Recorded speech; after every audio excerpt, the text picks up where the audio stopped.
What is good, YouTube? It's your boy Nate back with another video. I know it's been a while, but I'm back. Been about 2 years, I'm sorry for the hiatus. Been going through a lot lately.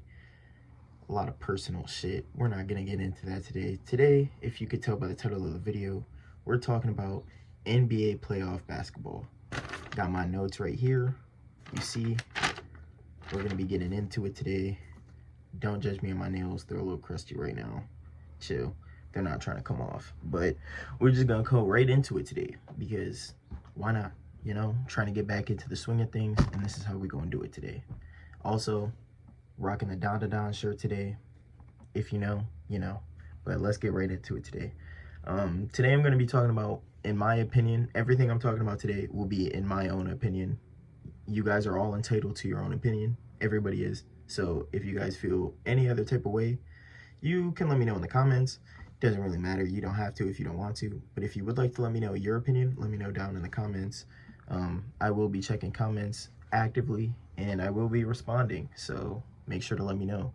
But first thing I want to talk about is the potential MVPs playing in the NBA playoffs right now.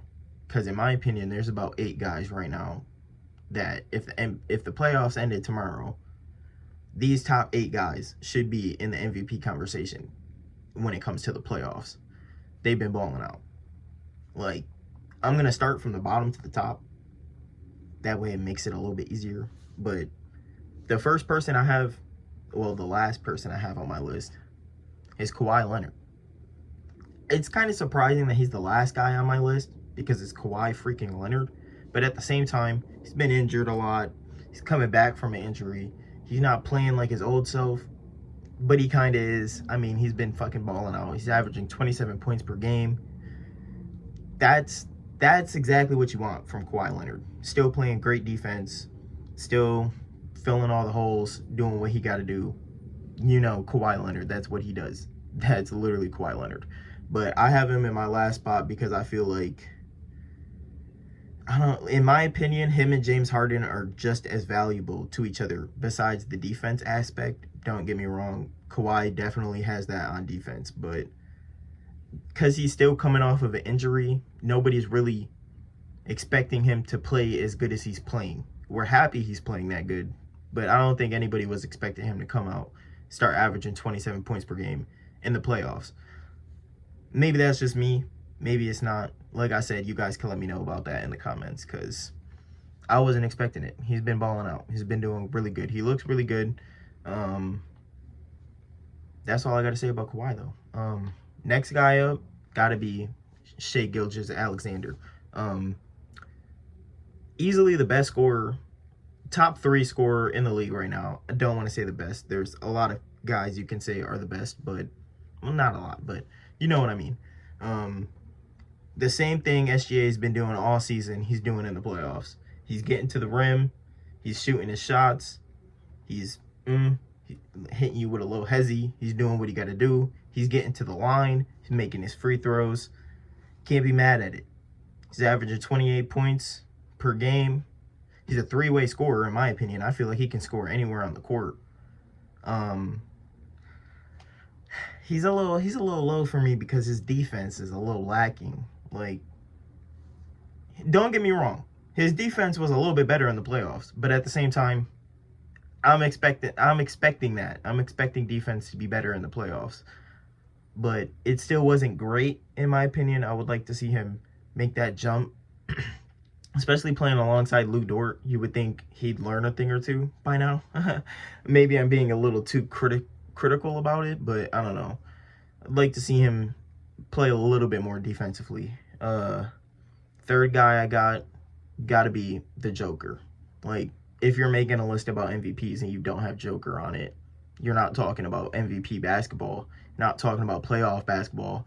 You're not talking about the NBA. Like, you're just not, because Nikola is one of the top 4 best players in the world right now, hands down, averaging 29 points per game. He's an all-around scorer. Doesn't run too much, but he gonna get it done. He's doing what he got to do. He's carrying the team on his back right now. In my opinion, I feel like him, Jamal, Russ a little bit, MPJ kinda, and Aaron Gordon is their offense and their defense. They need bench help. They need guys to come in there and fill fill the holes. They need guys to come in there and play defense when Nikola steps out, for sure, because we all know Nikola's not the best defensively. But if you get it, like, come on, if someone comes in there and they just have a little bit of grit to them and they can get in there in the playoffs, it'll be a nice little boost. I haven't seen that yet, but maybe someone will surprise me. You never know. Fourth, I think I'm gonna go Paolo Banchero. I'm gonna put him there because even on my notes, I'm not even gonna lie, on my notes I don't have nothing for him. I don't know what to say about him because I haven't really watched the Magic this year. I'm not gonna lie, and I don't want to say something that you guys know entirely isn't true because I don't really know. I did a little bit of research. I know he was hurt for a lot of the season, came back, was still balling. He's averaging 32 points per game in this playoff series. Really hasn't been no Jason Tatum this series though, so don't really know who's even been guarding him. Because I don't think it's Al Horford. There's no way you're putting Al Horford on fucking 23-year-old Paolo Banchero. That's stupid.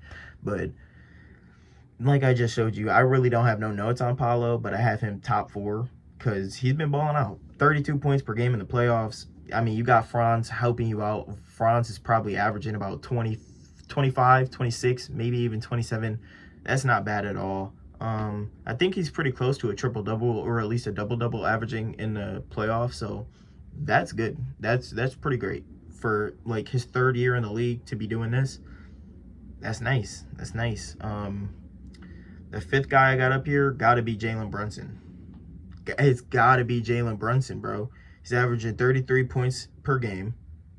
He is their offense. I don't want to say he's their only offense, but he is a key point of their offense. And you can see that. You can just see that when he steps off the court. Because their offense isn't moving as fluently and as, like, their offense isn't as molded as it looks without Jalen Brunson, as it looks with Jalen Brunson. As I said, he's averaging 33 points per game.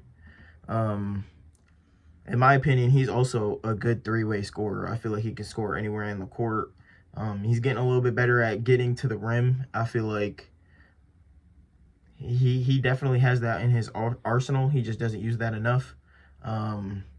He's another guy that doesn't play great defense. He plays defense, but he's not hawking you. He's not on your ass. I get it, though. If you're averaging 32 points per game, 33 points per game on the offensive side, I know you tired to run back on the other side of the court and play lockdown defense like your OG Tony Allen. I get it.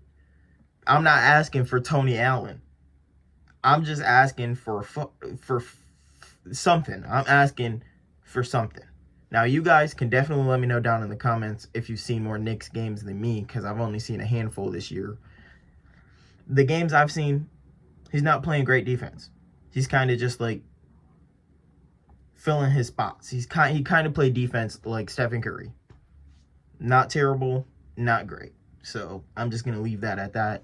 If you guys have any opinions about that, please let me know in the comments. Like I said, I only watched a handful of Knicks games, so maybe the games I've seen, he just wasn't trying to play defense. I mean, I seen him score 30 points at least 3 times this season, so yeah, maybe he was just offensive that game.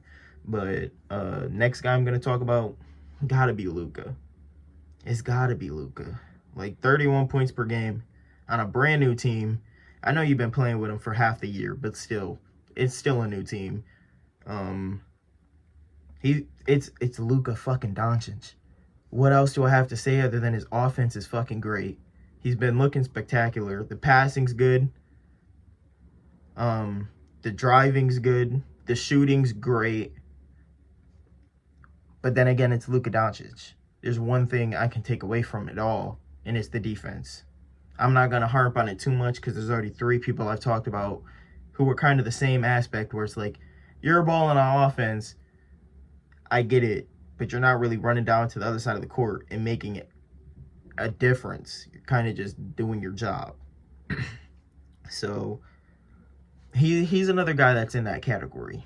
That's another guy that's in that category for sure. I'm not gonna harp on it too much, like I just said, but he's up there for sure. See, this is where I get conflicted, man, because the next two guys are Giannis and Anthony Edwards. Now, the only thing about these two, Giannis is very important to his team. Anthony Edwards is very important to his team. Giannis is averaging 34 points per game. Ant-Man is averaging 30 points per game. And about 4 or 5 assists.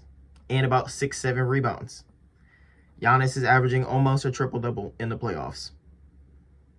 Giannis is hard as fuck to defend. I don't think you can defend him, honestly, unless you have 7-foot-tall defenders or you know how to play triangle defense. I don't think you can stop Giannis. But the problem with Giannis is he can't shoot. Like, I'm not going to say he can't shoot at all because he's gotten way better than he used to. But he's still not a shooter. He's not going to scare you if he pulls up a shot. He's not really scaring you. You can live with that. But that's the thing with Ant-Man. You're scared. You don't want him to pull up and take a shot. You don't want him to run right past. You don't want him to fake a shot, run right past you, and then he's slamming on your center. You don't want you really don't want Ant-Man to have the ball. Ant-Man's number one. I'm sorry. In my opinion, Ant-Man is number one. He's the most important person to his team in the NBA playoffs, and you cannot tell me otherwise. You could try to in the comments, but I assure you, if you look at the stats and you look at the games, Ant-Man is the most important person on his team. Period. Whether or not Julius Randle is doing his thing or not, Ant-Man is doing his thing. He's carrying his team to wins. The one game they lost, he still looked great. You can't even tell me otherwise. He still looked really, really good.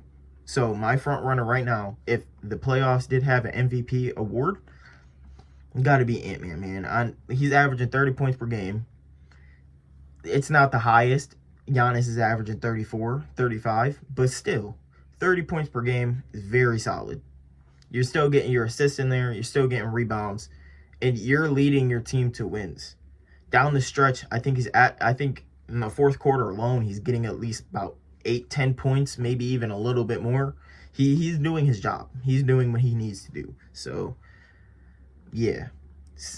I'm not going to lie. I just noticed I don't have any Cavaliers on this list, which you guys are probably going to gun me in the comments, but hey, it is what it is. It is what it is. Okay, it is what it is. The Cavs and the Celtics just have an all-around great team. It's hard to just pinpoint one guy and be like, he's the one that's making their team win.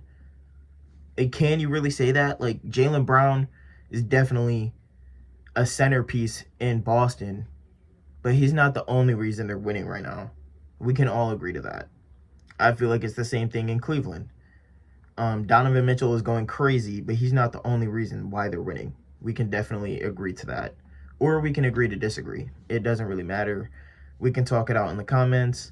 That's just my opinion on things. A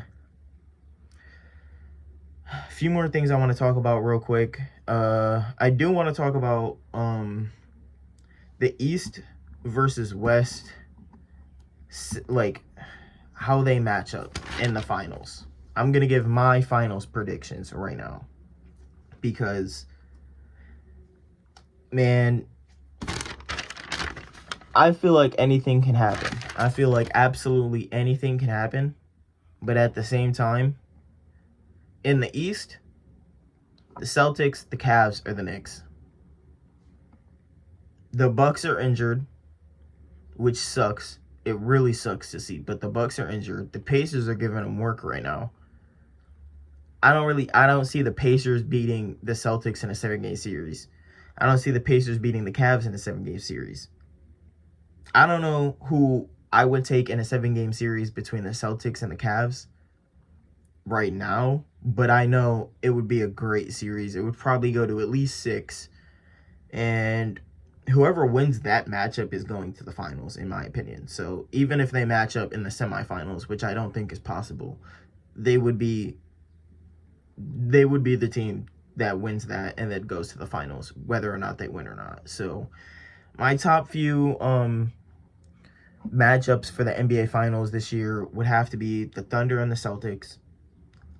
That's a great matchup. Come on, like that would be a banger. The Thunder and the Cavs. We seen them play twice before this year, and they were both great games. Even the second one, when the Cavs kind of got a little bit blown out, it was still a good ass game. Very fun, very fun. I do have a little bit of a shocker pick in here. I do think if Jimmy Butler could get back in here before the end of the Rockets series, the Warriors can be scary. They have a chance to make it to the finals. I don't want to set it in stone that they're my finals prediction, but they're a team I have lingering in there. Like, it's about the Thunder, the Nuggets, and the Wolves right now that are like, they're most likely, there's the teams that are going to be fighting for real when push comes to shove. But I feel like Golden State is right under that bar where it's like, if we don't have an injury or two, we could sneak up in there. You never know. But another matchup I have got to be the Wolves versus the Celtics. If you see what the Wolves are doing to the Lakers, I kind of feel like Anthony Edwards could do that to almost any team in the league right now. And he's not playing against the East until he gets to the finals. So I don't think he has to see the best defense in the Cavaliers until he gets to the finals. So he could be doing the same thing he did last year, but a little bit better by making his team get to the finals. He's putting in work on the Lakers right now. He's making LeBron. He's putting LeBron through the ringer, y'all. I'm not gonna lie. A sleeper pick I have gotta be Golden State Warriors and the Knicks. Because imagine, that would be a great series in the NBA Finals. That would just, both those franchises would be so fucking lit, dude.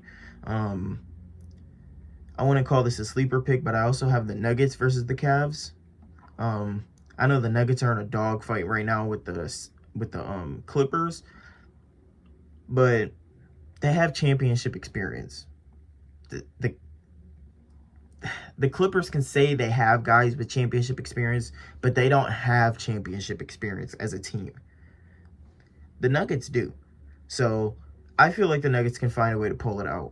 I'm going to stop rambling in a second, y'all. I'm sorry. First video back,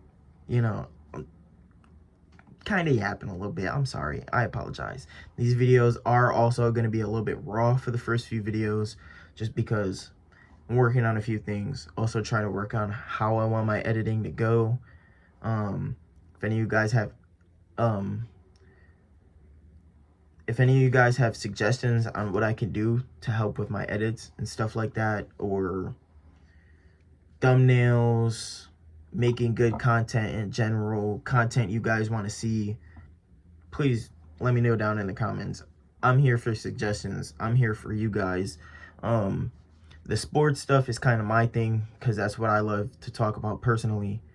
But you guys give me suggestions. I'm giving you guys what you guys want to see and sprinkling in a little bit of sports content in there if you guys don't mind. But that's just, come on. But one last thing before I go, just want to tell you guys who my finals winners predictions could be. I have 6 teams on here right now. 6 teams are not winning the finals. 6 teams aren't even going to the finals. So I'm about to do this right in front of y'all right now. I'm dropping teams down. Golden State, you're not winning the finals. Even if you go, you're not winning. I'm sorry. New York, even if you go, you're not winning. I'm sorry. Even if you go, you're not winning. Unless you face it like the Wolves, you're not winning. You're not. The Knicks are gone. The Wolves, I do think there's a chance the Wolves could win the NBA Finals. Would I take them over the Cavs, though? I don't think so. I feel like the Cavs defense could stop Anthony Edwards. So, the Wolves are gone. Celtics, it really just depends on Jason Tatum's injury. If he doesn't come back, I don't really know. Celtics are kind of going right now. Sorry, got to do what I got to do. It's between the Thunder and the Cavs right now. And my personal opinion, I think the Thunder could take it this year. They looked great. They've looked unstoppable at times. They just ran through Memphis. Like, didn't even know that series was over for real until I looked. I'm like, oh my God, the series is already over. So I was looking for the next game. Not going to be one, not until the next series. So there it is, guys. Not going to lie, I think it's going to be the Thunder. If you guys have any of your own opinions or any of your own suggestions you guys want to give out, please make sure to let me know down in the comments, like I said. And let me know. Let me know who you think is the MVP of the playoffs right now. And also let me know who you think, what team do you think is going to win the NBA Finals. I might make another video at the end of the finals to see how my predictions were. We'll just have to see how that goes. But until next time, peace.